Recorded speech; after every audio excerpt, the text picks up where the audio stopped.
गौतम बुद्ध एक महिला के घर भोजन करने जाना चाहते थे, लेकिन गांव के लोग बुद्ध को वहां जाने से रोक रहे थे। समाज में अच्छाई तभी बढ़ सकती है जब हम खुद अपनी बुराइयां छोड़ दें। हम सुधर जाएंगे तो समाज भी अच्छा हो जाएगा। किसी भी सुधार की शुरुआत खुद से करनी चाहिए। इस संबंध में गौतम बुद्ध से जुड़ा एक प्रसंग प्रचलित है। जानिए ये कथा। प्रचलित प्रसंग के अनुसार बुद्ध एक बार किसी गांव में रुके। गांव के लोग उनके दर्शन करने और उपदेश सुनने पहुंच रहे थे। कुछ ही दिनों में काफी लोग बुद्ध के उपदेश सुनने आने लगे थे। एक दिन बुद्ध के पास एक महिला पहुंची। उसने बुद्ध से पूछा कि आप तो किसी राजकुमार की तरह दिखते हैं, आपने युवावस्था में ही संन्यास क्यों धारण किया है?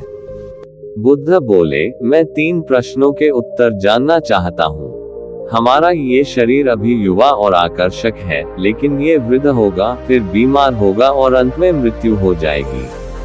मुझे वृद्धावस्था, बीमारी और मृत्यु इन तीनों के कारण जानना थे। इसीलिए मैंने संन्यास धारण किया है। बुद्ध की ये बातें सुनकर महिला बहुत प्रभावित हुई। उसने बुद्ध को अपने घर भोजन के लिए आमंत्रित किया। ये बात गांव के लोगों को मालूम हुई तो सभी ने बुद्ध से कहा कि वे उस स्त्री के घर न जाएं, क्योंकि उसका चरित्र अच्छा नहीं है। बुद्ध ने गांव के सरपंच से पूछा कि क्या गांव के लोग सही बोल रहे हैं। सरपंच ने भी गांव के लोगों की बात में ही अपनी सहमति जताई। तब बुद्ध ने सरपंच का एक हाथ पकड़कर कहा कि अब ताली बजाकर दिखाओ। इस पर सरपंच ने कहा कि यह तो संभव नहीं है, एक हाथ से ताली नहीं बज सकती है। बुद्ध ने कहा, सही है। ठीक इसी तरह कोई महिला अकेले ही चरित्रहीन नहीं हो सकती।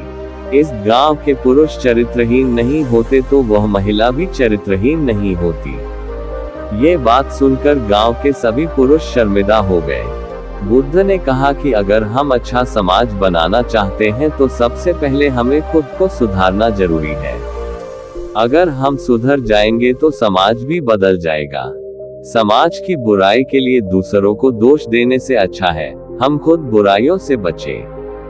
आशा करता हूँ दोस्तों ये कहानी आपको पसंद आई होगी। तो ऐसे ही भगवान बुद्ध की प्रेरणादायक कहानी सुनने और देखने के लिए हमारे इस चैनल को लाइक, शेयर और सब्सक्राइब करें तथा कमेंट में नमो बुद्धा जरूर लिखें। धन्यवाद।